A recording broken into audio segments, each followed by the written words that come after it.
Bienvenido a nuestro programa A las 9 con usted. ¿Qué tal, amigos? ¿Cómo están? Muy buenos días. Sean bienvenidos a su programa A las 9 con usted. Le damos la más cordial bienvenida. ¿Cómo estás? Buenos días. Yolanda, muy buenos días. Modesto Cebes al micrófono. Pues muy contento porque tenemos una invitada de lujo ahora, Yolanda. Tenemos precisamente a la doctora Yolanda Guadalupe Bojorquez Martínez, de la cual vamos a dar un brevísimo currículum. Fíjate qué persona tan más interesante nos hizo favor el honor de venir ahora con nosotros a platicar un poquito del devenir de la arquitectura y del desarrollo urbano en Guadalajara. Yolanda estudió arquitectura en la Universidad de Guadalajara, después una maestría interesantísima en ciencias de la arquitectura, con orientación en historia de la arquitectura mexicana, también en la UDG, con una tesis que se llamó El análisis sociocrítico del convento de Santa Teresa en Guadalajara, y después algo de lo que yo he tenido un poquito oportunidad de leer y de investigar, que tiene una publicación muy muy bonita, un doctorado interdisciplinario en estudios científicos sociales en el ITESO, con la tesis Modernización y Nacionalismo de la Arquitectura Mexicana en 5 voces de 1925 a 1980. Ha trabajado en diferentes despachos y ha tenido un desarrollo importante y sobre todo, Yolanda, nuestra invitada del día de hoy ha tenido la oportunidad de ver la arquitectura desde el punto de vista social, que es lo que vamos a trabajar ahora en este programa. Así es. Queremos recordarle a ustedes que el primer martes de mes estamos recordando qué ha pasado en Guadalajara desde el punto de vista arquitectónico en los últimos 30 años. En los 30 años recientes, ¿qué es lo que ha pasado en Guadalajara? Ese es el tema de hoy en nuestro programa A las 9 con usted. Le damos la más cordial bienvenida. Pero antes, y estaba justamente tomando una llamada telefónica hace un momento, por eso entré un poco descontrolada, Modesto, y lamento mucho dar una muy mala noticia, porque acaba de fallecer esta madrugada un gran escritor, una gran figura de las letras jaliscienses, el maestro Ernesto Flores. Hace un momento me acaban de informar que murió el maestro Ernesto Flores, Premio Jalisco en literatura, no lo podemos olvidar. Él nació en Tepic, Nayarit, pero en realidad residió en Guadalajara por más de 60 años, así que era realmente jalisciense. Él, sobre todo, su obra contempla estudios importantes, investigaciones sobre Francisco González León, sobre Alfredo R. Plasencia, pero quizá uno de los aspectos más a tomar en cuenta, más valiosos del maestro Ernesto Flores, es como formador de escritores jaliscienses. Muchos de los que escribimos tuvimos temporadas enteras trabajando con Ernesto Flores en los clubes, en los talleres, en la mesa literaria. Ernesto Flores era una figura que siempre llegaba para enriquecer a todos los que escribimos. Ernesto Flores fallece esta mañana, subrayo que él nació en Tepic, pero que lo consideramos un gran jalisciense, y hay que decir que también fue siempre maestro emérito de la Universidad de Guadalajara. Maestro emérito de la Universidad de Guadalajara, Ernesto Flores. Recordar que recibió el premio Juan de Mairena, heterónimo de Antonio Machado, y él recibió este premio, y que, bueno, afortunadamente en vida fue muy, muy, muy valorado, fue muy querido por todos nosotros, tanto en el ámbito de las letras, en el ámbito cultural de Guadalajara, como a nivel nacional. Realmente su obra se ha proyectado, existen varios libros que él ha escrito, existe una antología importante también, y bueno, esta mañana nos reciben con la noticia de que ha fallecido, subrayo, si usted acaba de encender su radio, su televisor, Ernesto Flores. Una gran pérdida.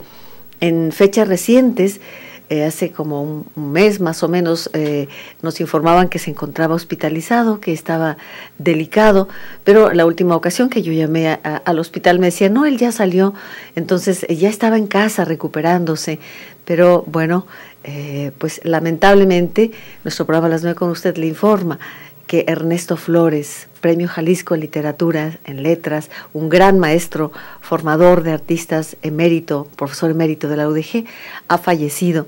Estamos en espera de que nos informen en dónde serán las exequias, dónde será el funeral, para participárselos a todos ustedes.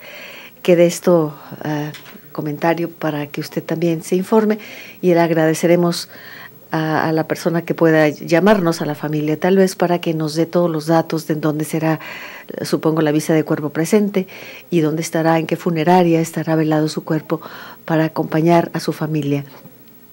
Agradecemos que nos hayan avisado de para compartirlo a la vez nosotros con todos ustedes. Un abrazo muy cariñoso a Carmen Peredo, su esposa, una gran dama, al piano también, en la música, organizadora de los martes musicales. Carmen Peredo, era una pareja excepcional, Ernesto Flores y Carmen Peredo. Le enviamos un saludo a Carmen, a su hijo Ernesto, a Gaby también. Gaby, bueno, con nuestro sentimiento acompañamos pues a toda la familia en esta gran pérdida por el fallecimiento del maestro Ernesto Flores. Y bien, pues ahora sí vamos a iniciar, como de costumbre, nuestro programa. Ya ha presentado Modesto Aceves a nuestra invitada. Yo solo quiero recordarle los teléfonos para que hoy participe con nosotros: 3030-5326 y 3030-5328. También tenemos un teléfono LADA sin costo para ustedes, 01800-0878-817, para que nos llame y para que usted también participe. Y ojalá que usted quiera darnos un testimonio sobre Ernesto Flores. Ojalá, si usted le conoció, si usted ha leído algo sobre él, si usted tuvo el privilegio de ser su alumno, pues ojalá que nos llame y nos dé su testimonio sobre Ernesto Flores, a quien hoy, lamentablemente, estamos despidiendo en Guadalajara, y nuestro programa se une al dolor de la familia. Muchas gracias, Julieta Marón, que me llamó para darnos esta triste noticia. Gracias, Julieta. Y gracias a cada uno de ustedes por escuchar nuestro programa. En la producción se encuentra, como de costumbre, Ángeles Rodríguez. Está también con nosotros, nos acompaña esta mañana Víctor Hugo Barbosa, el Barcha, y Claudia Fernández también en las imágenes. Por supuesto que haremos un programa más adelante, ya con toda la calma, y tenemos varios programas. Tuve la fortuna de que Ernesto no solamente fuera un gran amigo, sino un gran colaborador del programa. Recuerdo cuando hicimos, por ejemplo, mi cuento favorito, y que Ernesto nos dio una cátedra maravillosa, y bueno, alumna también, discípula de Ernesto en varias ocasiones. ¿Cómo no recordarlo? Y lo recuerda uno con mucho cariño, pero sobre todo con un enorme agradecimiento. Y por último, en los últimos años de Ernesto, cuando aún podía caminar y de pronto llegaba a nuestras oficinas y me decía: Yolanda, te traigo un regalo, y me llevaba a Nureyev y a Margot Fontaine, por ejemplo, o a Alicia Alonso con Giselle. Me llevaba ballets, fíjate, Modesto, ballets todavía en VHS. Entonces me llevaba a regalar ballets. Esto lo tengo tan presente porque llegaba: Yolanda, te traje un regalo. Y me decía: yo no escucho radio, pero tu programa sí lo escucho. Esto lo agradezco profundamente. Tal vez tú conociste a Ernesto Flores, Modesto. Y sobre todo a su esposa Carmen Peredo también, a quien le mandamos un fuerte abrazo en estos momentos. Ojalá que el maestro Ernesto Flores ya esté descansando en paz, que haya tenido ese encuentro maravilloso con el Creador, y un abrazo a la familia para que tengan un poquito también de resignación en estos momentos de dolor. Así es. Bueno, pues nuestro programa está con la familia y está solidarizándose con ese dolor de esa gran pérdida. Vamos a ir a un corte y después regresamos para entrar de lleno en este mundo de la arquitectura, los últimos 30 años del programa, o los más recientes 30 años, no del programa, de nuestra ciudad, desde el punto de vista arquitectónico. ¿Le parece si se queda hoy con nosotros? Gracias, corte, volvemos. A las 9 con usted. Regresamos. A las 9 con usted. Continuamos. Amigos nuestros, hoy hablamos de 30 años de arquitectura en nuestra ciudad, del aspecto social de la arquitectura. Y hoy nos acompaña la doctora Yolanda Bojorquez, que ya está con nosotros, así como nuestro colaborador y amigo Modesto Aceves. Modesto, adelante con los micrófonos. Pues Yolanda, muy bienvenida en este día. Muchas gracias. Hemos tenido oportunidad de platicar ahorita contigo, pero bienvenida. Quisiéramos que nos platicaras un poquito de qué ha pasado con la arquitectura en estos últimos 30 años, cuál ha sido tu formación, qué pasa con la arquitectura y la sociedad. Y adelante, los micrófonos son todos tuyos. Muchísimas gracias. Gracias por la invitación, primeramente. Y bueno, le decía a Modesto que la reflexión que empecé a desarrollar, precisamente pensando en los últimos 30 años, cómo había cambiado la ciudad. Y luego dije, bueno, ¿y cómo la he vivido yo también? Y cómo la ha vivido la mayoría de las personas que vivimos en ella, ¿no?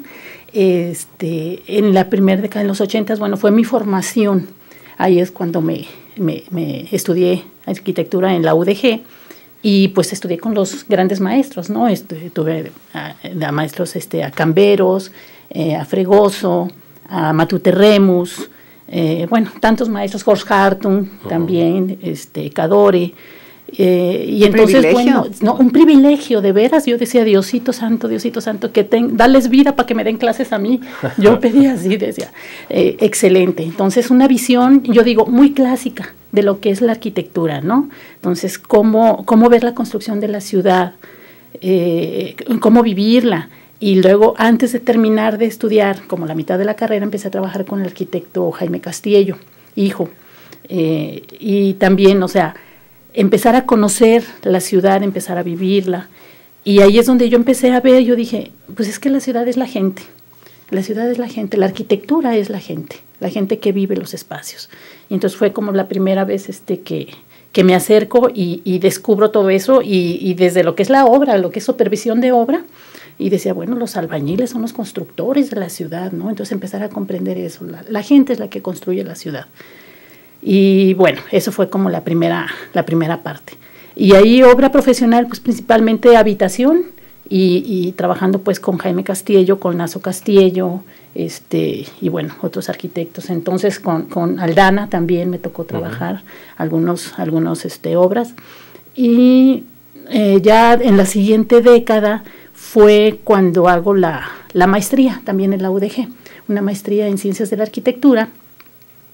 Y empiezo yo a desarrollar unas metodologías cualitativas, es una visión interdisciplinaria según Martín Barbero, como lo define, para estudiar lo que es la arquitectura de la ciudad. Y ya con esta visión social que yo ya empezaba a desarrollar, pues con esta visión cualitativa todavía más, ¿no? Entonces analizar más bien de qué manera la gente se apropia y vive en la ciudad, cómo es que nosotros los arquitectos desarrollamos y decimos, bueno, esta es la solución, estas son las áreas donde vas a vivir, donde vas a convivir, ¿ves? Y en realidad llega la gente y realiza las actividades que ellos necesitan hacer, y entonces a veces nos cambian lo que nosotros habíamos previsto, y entonces así como, oh, pues es que la gente es como mejor le funciona, le funciona Citaste a Martín Barbero, pues por supuesto, justamente él es quien habla de cómo estos espacios son los espacios en los que la gente construye sentido. Así es. Eso es muy importante. Así es. Y tú puedes planear una idea y la gente cambiarla y decir, pero es que para nosotros, y la búsqueda de sentido de todo lo que significa en un momento dado una circunstancia histórica, ¿no? Y por supuesto la arquitectura. Exactamente, y entonces la gente le da su propio símbolo, su propio sentido, le transmite su vida. Yo digo, ese intercambio, es esa dinámica. Sí. Yo no puedo ver la ciudad como algo estático, sino es una cosa dinámica, cambiante, que la gente va llegando y la gente le va aportando y le va requiriendo lo que necesita, ¿no? Claro. Y bueno, finalmente haces tu doctorado con 5 voces de la arquitectura, como son José Villagrán, Juan O'Gorman, Luis Barragán, Ignacio Díaz Morales, que por supuesto, y Pedro Ramírez Vázquez. Este es tu doctorado. Exactamente. ¿Y cuál es el común denominador de estas 5 voces de la arquitectura? ¿Cómo abordas? ¿Qué encuentras al analizar 5 voces? Precisamente lo que desarrollo ahí es cómo estos 5 arquitectos van llevando a México, o sea, la arquitectura mexicana, dentro de lo que es la modernidad, y con una intención muy fuerte, un encargo más que nada, que era el nacionalismo, esta identidad de la arquitectura mexicana, ¿no? Entonces, más allá de los colores de Barragán, más allá de las reflexiones filosóficas de Villagrán, toda la apuesta que se hace por una arquitectura muy local, muy regional, muy del país, es precisamente cómo colocar a México en el panorama mundial, y dentro de la modernidad, o sea, a modernizarlo, porque es en este periodo que yo estudio, que es de 1925 a 1980, cambia la arquitectura, el urbanismo de México, ¿no? Principalmente era rural, al principio en 1920, y ya para 1980 la mayor parte de la gente, de los habitantes, ya viven en zonas urbanas. Entonces es ese traslado, es ese cambio en las maneras de vivir de los mexicanos, donde estos 5 arquitectos influyen muchísimo, son yo creo que los más influyentes. Y yo me cuestionaba al inicio de esto, decía, bueno, ¿por qué todavía, si Villagrán fue el gran aportador en los años 20, en los años 30, por qué yo en el 86 todavía lo sigo estudiando? Y digo, pues la vigencia, el valor todavía de todas sus propuestas, ¿no? O sea, cómo todavía podemos seguir construyendo nuestras ciudades con base en todo lo que ellos nos dijeron, ¿no? Uh-huh. Yolanda, hablábamos hace un momento fuera de micrófonos acerca de las grandes cicatrices que ha tenido la ciudad de Guadalajara y que tú desde el punto de vista social has podido intervenir. ¿Cuáles crees que han sido las cicatrices que en los últimos 30 años ha tenido la ciudad de Guadalajara? ¿Cómo los ha abordado la ciudadanía y qué tenemos ahora como resultado? Pues mira, en principio estaba yo analizando, por ejemplo, la Plaza Tapatía, por ejemplo, cuando se construye, donde se quiere hacer un rescate, o sea, a lo mejor las intenciones eran muy buenas, pero realmente pues no funciona. Que quedó como una escenografía ahí. Como una escenografía años total. Y años y años. Exacto, y sin funcionar, o sea, como les digo, a lo mejor nosotros las propuestas las hacemos, pero a la hora de que ya va la gente, o sea, definitivamente no funciona, ¿no? Sobre todo cuando pasas a cuchillo a monumentos, historias, patrimonios, fincas que son toda una tradición, como fue la Plaza de Toros. Exactamente, claro. O sea, se sacrifica de veras monumentos, bellísimos monumentos que le significan a la gente, monumentos que tienen historia. Que tienen historia y que la gente comparte esa historia, ¿no? ¿De quién fue la idea de la Plaza Tapatía? Fíjate que José Pliego intervino muchísimo en esta parte. Fue una serie de arquitectos, pero uno de ellos fue el arquitecto José Pliego.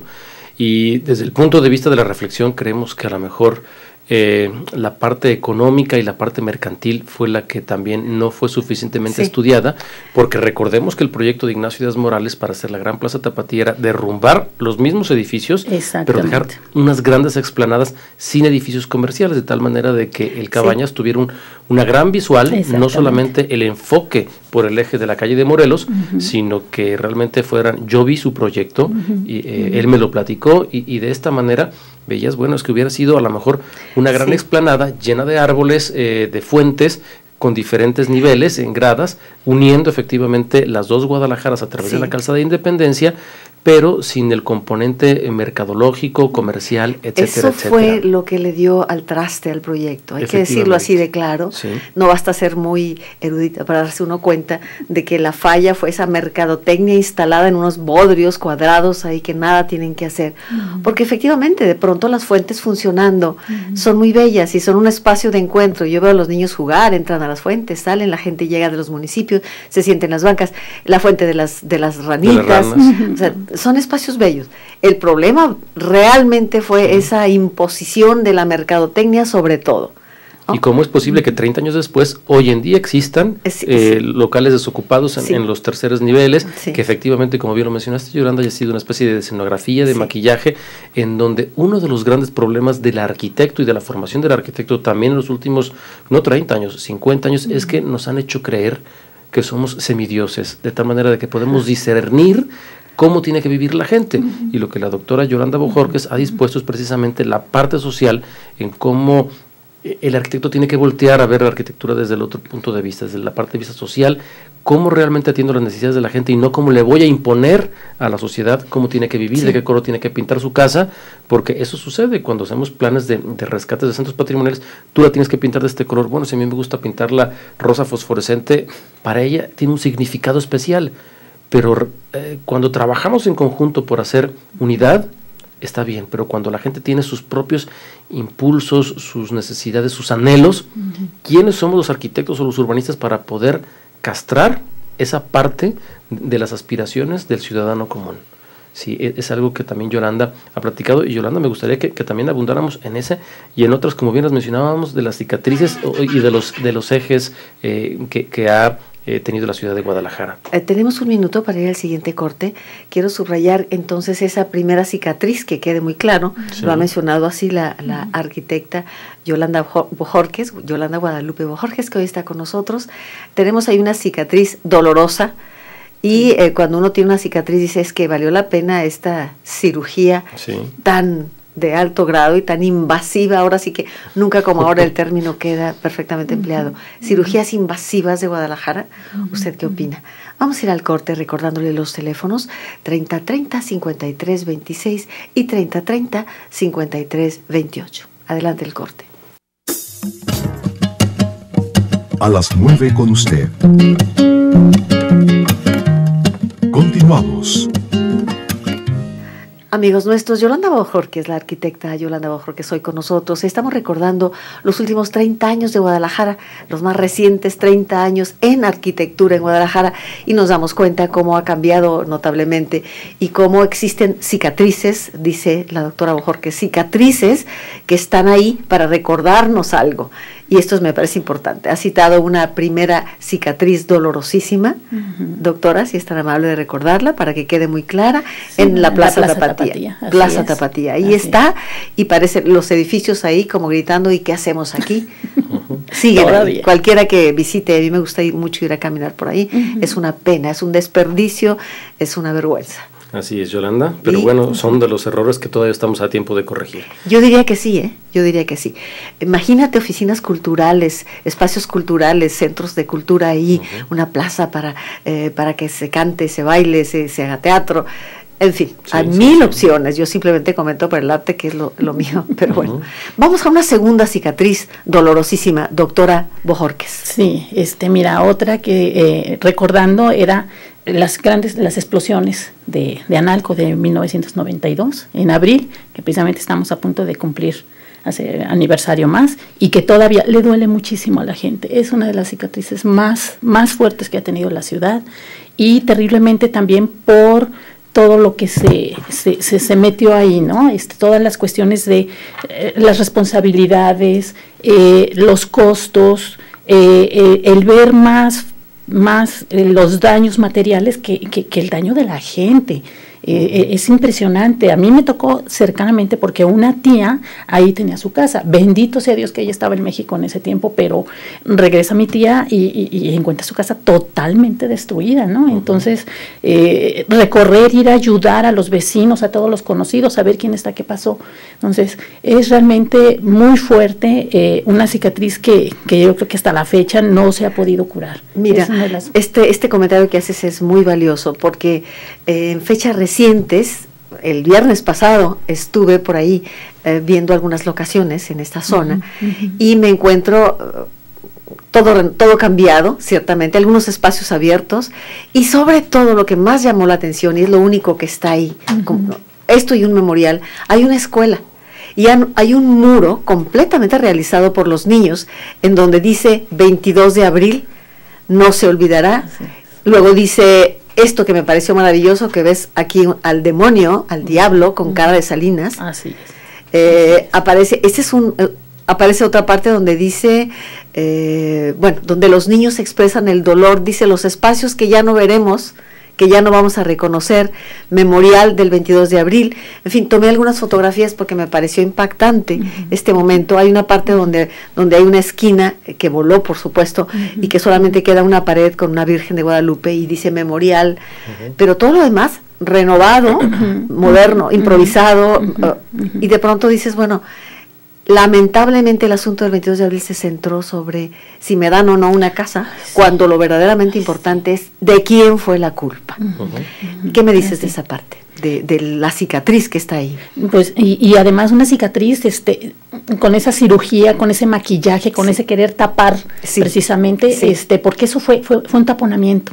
Fue un tratar de repartir culpas por todos lados para no señalar realmente a los verdaderos responsables, y en donde se ve, bueno, por la tristeza de la gente, era mucha la confusión, y entonces no se pudo atacar realmente el problema de fondo, ¿no? Y probablemente hasta la fecha, digo, y eso lo hemos visto hace, ¿qué tanto? Un mes, algo así, que hubo gases también en unas colonias ahí cercanas. Se está repitiendo el problema. Exacto, y entonces la gente ya está apanicada porque inmediatamente rememora eso, porque es algo que no se ha olvidado, y entonces se vuelve a ese suceso, y entonces inmediatamente pues se asusta. Entonces, ¿cómo vivir esta ciudad con este miedo, con este riesgo, con este pensar que dices, en cualquier momento me puede pasar? Porque no olvidemos que el 22 de abril ya había ocurrido antes del 22 de abril, lo vimos en un programa, Modesto, mucho antes ya había ocurrido una explosión similar, y la gente se preguntaba, ¿esto podría seguir? Entonces, bueno, esa es otra cicatriz muy dolorosa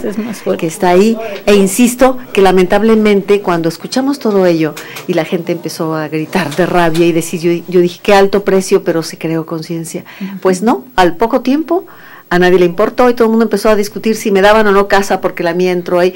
Ese tipo de asuntos que se centran en el dinero, en lugar de lo verdaderamente terrible que fue, de quién fue la culpa. No fue un cataclismo, no fue un ciclón, fue un hecho de corrupción el que provocó tantas muertes, y queda ahí el expediente, no existe responsable. Y curiosamente, Yolanda, en uno de los barrios tradicionales más antiguos de Guadalajara, es decir, no se da en una de las zonas contemporáneas, no se da en un lugar lejano, sino se da en el corazón de Guadalajara, en uno de los barrios más antiguos, con más densidad de población, y que efectivamente, digamos que hubiera sido una cirugía a corazón abierto, es decir, en donde realmente la ciudad tomó conciencia, hubo consecuencias políticas muy dramáticas, recordemos el cambio de la alternancia en el poder posterior a eso, y esto qué quiere decir, que la arquitectura, el urbanismo, no debemos de perder la visual de que están hechos para la gente, y que los arquitectos, los urbanistas y quienes trabajamos por la ciudadanía, tenemos que tomar en cuenta siempre sus opiniones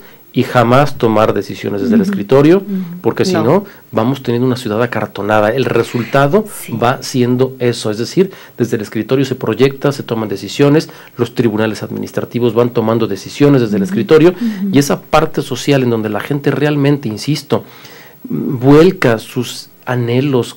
Para mí el anhelo de un ciudadano es valiosísimo, es lo que le da esencia a una ciudad, y hay veces que queremos llegar a imponer tales o cuales circunstancias a un barrio.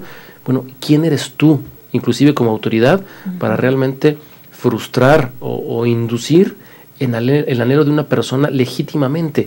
Hagamos una lectura de la historia de las civilizaciones y veamos cómo su producto cultural, arquitectónico, que es lo que se preserva a lo largo de milenios, es lo que nos da la lectura de cómo vivieron, cómo fueron. Y vamos, Yolanda aquí nos podría aportar muchísimo, porque ella también es especialista en historia de la arquitectura, es decir, no nomás de México, sino de historia universal, Yolanda. Pero bueno, continuemos con esto interesantísimo de las cicatrices de Guadalajara, que fue un tema muy bien. ¿Qué otra cicatriz tenemos también aquí importante? Bueno, ahorita me recordabas también pues lo que es la Avenida Federalismo, que también a la hora de abrirla, bueno, se destruyeron muchísimas casas que estaban ahí en esta zona del centro histórico, y les digo, y una más reciente que he encontrado, terrible, triste, es los fines de semana el viaducto López Mateos, que es una avenida que viene y parte la ciudad totalmente a la mitad, y donde no hay manera de cruzarla los fines de semana, de tanto problema, y entonces viene a ser ortogonal con la calzada, y entonces también tenemos ahora con el paso del macrobús, y que tanto problema ha generado, ¿no? Y entonces tenemos estas dos cicatrices que vienen a dividir también la ciudad, y que vienen o sea, 4 cuarterones donde al menos el fin de semana la gente no se puede comunicar. Y fíjate, Yolanda, que bueno, Yolandas ambas, cómo podemos tener ahora una lectura importante y que es muy triste a la vez. Recordemos cómo anteriormente Guadalajara se dividía de la calzada Independencia hacia el oriente y de la calzada hacia el poniente. Desafortunadamente así era, no podemos negarlo. Es decir, en Guadalajara muchas veces somos sectarios, somos racistas, somos muy discriminativos, soberbios, racistas, y vamos, que soy tapatío de cepa. Yo también, pero hay que aceptarlo. Pero lo tenemos que asimilar. Y ahora ese eje, Yolanda, que nos haces en cuenta, reflexiono que la calzada Independencia se ha recorrido, y ahora la calzada Independencia, ese eje contundente que dividía las Guadalajaras es López Mateos. López Mateos hacia el oriente, López Mateos hacia el poniente. La gente rica, por así llamarlo, económicamente, vive, o más la gente, perdón, con mayores recursos económicos, vive de López Mateos hacia el poniente, y la gente con menores recursos vive de López Mateos hacia el oriente. Y lo puedo decir con conocimiento de causa, doy clases en muchas universidades de Guadalajara, y para el mundo de muchos jovencitos de clase media superior, su mundo se desarrolla de López Mateos hacia el poniente. Y cuando le preguntas, bueno, ahorita Chapultepec porque se puso de moda, pero es lo más al oriente que pueden llegar. ¿Qué esperas? Que lleguen a Federalismo. Pero te lo digo, jóvenes de 18, 20, 21 años, nunca en su vida han bajado más allá de Chapultepec, creándose, como tú bien dices, Yolanda Bajorquez, este gran eje en donde todos los servicios, hospitales, templos, universidades, etcétera, etcétera, se localizan del lado poniente. Una manera en donde a lo mejor de manera consciente o inconscientemente los tapatíos hemos pues no equilibrado, sino realizado estas dos Guadalajaras de alguna manera muy sectaria y que con mucha razón hay que señalarlo porque sería un tema de estudio importantísimo, como un eje que divide a dos Guadalajaras, la rica y la pobre, hoy se ha recorrido, si no lo queremos poner a lo mejor en el viaducto de López Mateos, podemos ponerlo en la avenida Federalismo, en Enrique Díaz de León, pero yo creo que mucha gente no tiene nada que ir a Enrique Díaz de León, tal vez Américas. ¿Américas? Sí, que sería un poco la línea un poquito más clara, de aquí para allá y de allá para acá. La misma Santa Tere cambia. Exactamente. Claro, cambia Santa Tere pasando Américas Unión, claro, por supuesto. Y estos fenómenos sociales, estimadas Yolandas, Zamora y Bojorquez, hay que analizarlos desde el punto de vista de si lo estamos haciendo inconsciente o lo estamos haciendo conscientemente. Estamos creando o fomentando una Guadalajara sectaria, una Guadalajara en donde las diferencias sociales se van a seguir dando de esta manera y en donde desafortunadamente los mejores servicios se van a ir hacia el poniente y los peores servicios se van a ir dando hacia otra parte. Si hay esfuerzos, las fuentes, ¿sí? Fíjate, repito que en días pasados estuve visitando toda la zona del 22 de abril con toda la intención y me tocó estar en la plaza, en el atrio del Templo de Analco y en el parque del Templo de Analco, en donde está la estela contra el olvido. Es un monumento que hizo Casanova en relación, para que no se olvide ese 22 de abril, con rostros y cuerpos enterrados. Pero le decía, oiga, ¿por qué está vacía la fuente? Entonces observé y me dice, mire señora, se roban hasta las rejillas por donde se cuela el agua, hasta las rejillas de hierro o de material, de metal, se las llevan. ¿Y qué podemos hacer? Entonces esto se convierte de noche en vandalismo o en un lugar, pero ¿por qué? O sea, tendríamos que, como bien lo dices, hacer una Guadalajara amable en todas direcciones. Me dicen que vamos a ir a un corte, tengo algunas llamadas, gracias a nuestra compañera Almadelia Chávez por apoyarnos en los teléfonos y en un momento más estaremos leyendo algunas opiniones de usted. Bienvenidos, 3030-5326 y 3030-5328. Volvemos. A las 9 con usted. Continuamos. Silvia Partida nos dice, había un proyecto de rentar viviendas en la Plaza Tapatía. ¿Qué saben de esto? Nos dice Silvia Partida. Algo se tendrá que hacer para hacer que vive ese lugar. Yo no sé, ¿tú sabes algo? Fíjate que Yolanda hubo en el 95, del 95 al 99, 2000, se hizo por parte de la Procuraduría de Desarrollo Urbano una intención por poder vincular esos espacios deshabitados y rentarlos como vivienda para que la gente fuera a vivir a la Plaza Tapatía, pero luego estaba el problema de los cajones de estacionamiento, etcétera, etcétera, y no prosperó. La inseguridad en la noche. Sí. No, y algunos de estos lugares son verdaderas escenografías, de este material que es casi como, escenografía, que le haces así, se cae de pronto. Totalmente caduco, claro. Qué pena. Imelda Larios, es un buen programa, buenos días. Gracias. Alma García, exhorto a la ciudadanía que no se apropien de las banquetas y obstruyan la calle donde el peatón camina, nos dice Alma. Qué grave problema. Yo no sé cómo Vialidad no ha tomado cartas en el asunto, si se ha puesto tan serio en otros asuntos. Hago un llamado con toda claridad, aquí en esta misma cuadra. A las 12 del día esto es una locura, 5, 6, 7 camionetotas enormes, bloqueando desde el fondo de sus cocheras, pegada uno tras otro hasta mitad de la calle incluso. ¿Cómo puede uno transitar por ahí? En serio, yo no sé cómo Vialidad, vamos a invitar a Vialidad un día para que nos diga esto que Alma dice, las banquetas obstruyendo la calle donde uno camina. La verdad, es muy serio este problema. Rubén López Magaña, excelente tema, pero desgraciadamente son muchos anuncios, nos dice Rubén. José Agustín y María Elena González, felicito a la arquitecta Bojorquez, el tema es muy interesante. Felicitan también y nos preguntan qué hay de la visita que hemos programado en el marco de los 30 años del programa, nos dice Carmen Lucía Peredo. No, Yolanda, muy bien, pues ya tenemos aquí la fecha. La próxima visita guiada será a Palacio de Gobierno, la tenemos prevista para el 29 de marzo del 2014, perdón por hacerla tan retrasada, pero fueron las fechas que se nos pudieron acomodar. Entonces, repito, Palacio de Gobierno, sábado 29 de marzo del 2014, a las 10 de la mañana en punto, nos veremos enfrente de la puerta principal del Palacio de Gobierno, Yolanda, Bien. para tener este recorrido que de verdad le agradecemos mucho a nuestro público, porque el anterior a la Catedral Metropolitana fue un éxito, fueron más de 80 personas, se portaron muy bien, oyeron la clase con mucha atención y disfrutaron de la sala capitular, de la sacristía y de muchos espacios que mucha gente a lo mejor no conocía.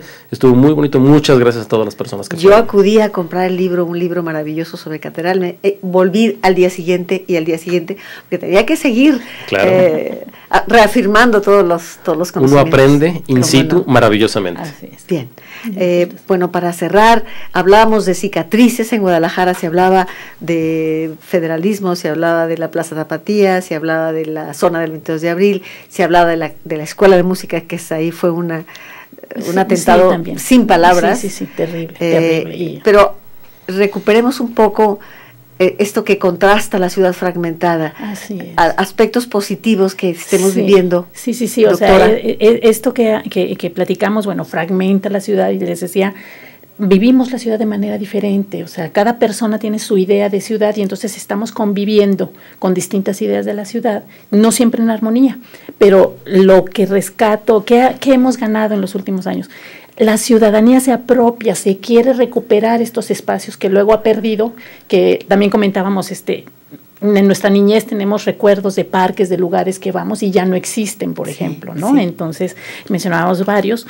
Y cómo ahora estos grandes esfuerzos que se han hecho, por ejemplo, lo de la vía recreativa, donde la gente toma las calles, donde va, recorre, excelente, ¿no? Y donde conviven todos. Ahí no encontramos estas diferencias de las que hablábamos hace rato. Me encanta esto de la vía recreativa. Igual te encuentras a todo Guadalajara de todas partes. Efectivamente, yo creo que eso es una de las riquezas, independientemente de que hagas ejercicio, de que conozcas el patrimonio, que conozcas tu ciudad, el que conviva el clase mediero, no quisiera segmentarlos así, pero el que tiene muchos recursos económicos con el que tiene menos, ahí ahora sí que somos uno, como decía hace rato. A mí me encanta. En la fiesta de San Juan, todos comparten su pan. Su mujer y su gabán. Hacemos en el gabán solamente. Ahí nos quedamos, Pero bueno. Pero de verdad, niños, de 100,000 raleas, todos estamos ahí haciendo ejercicio, viendo a ver qué pasa. Me encanta, además soy metichísima, platico con cuantas personas se me cruzan. Y los perros que están felices, los afganos, igual que los peruanos, o sea, me encanta a mí la vía recreativa, yo platico con medio mundo. Hay más llamadas del público, muchas gracias. Ángeles de Puerto Vallarta, Jalisco, Margarita Mora, para cambiar a México se debe apostar por la educación, claro. Rosa García, aprovechando el tema de la arquitectura, yo veo que vehículos se apropian de las calles y de las banquetas, que es peatonal, sí lo hemos dicho. He ido a denunciar a tránsito, no me hacen caso, dice Rosita García. Señores de tránsito, hay que hacer caso, hay que iniciar así de plano, iniciar una campaña contra todos los que se estacionan sobre las banquetas. Yo propongo que hagamos papelitos de esos que se imprimen por montones. Está usted estacionado sobre mi paso peatonal, por favor, y ponérselos en el parabrisas constantemente. Y en las redes sociales, tomarle fotografía al vehículo que está estacionado y subirlo a las redes sociales para, como dicen los muchachos, balconearlos ahí. Gonzalo Nicino, sobre la Plaza Tapatía, sí hay construcciones inútiles y además el centro está deshabitado, claro que sí. Autoridades y propietarios debían apoyar repoblamiento del centro, claro, el gobierno debe encontrar nuevas viviendas, tantas personas que no tienen dónde vivir, que se van hasta lejísimos. Lucrecia Díaz, vivo en la colonia Atlas, donde fui robada hace unos días. En Zapopan la calidad de vida es diferente, no es que sea uno racista, dice Rosario Hernández. Yo saludo en Providencia y ni me contestan.